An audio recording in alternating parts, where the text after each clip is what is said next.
Hi, welcome to another new video, and in this video I'm going to talk about how to see GPU temperature on Windows 11, and it will be a quick tutorial. So without any further ado, we'll dive into the main topic.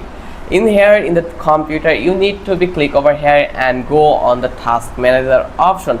You can click whatever you want in this bottom bar. So just you need to be remember that in the bar you need to be click, and then you will get option like task manager.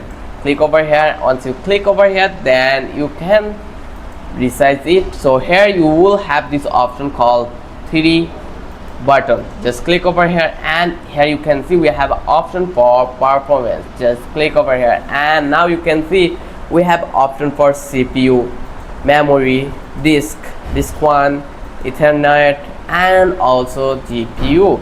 So in this way you are allowed to see your computer GPU. I hope this video was really helpful for you. If you find out this video was helpful, then don't forget to subscribe our channel and don't forget to hit the like button.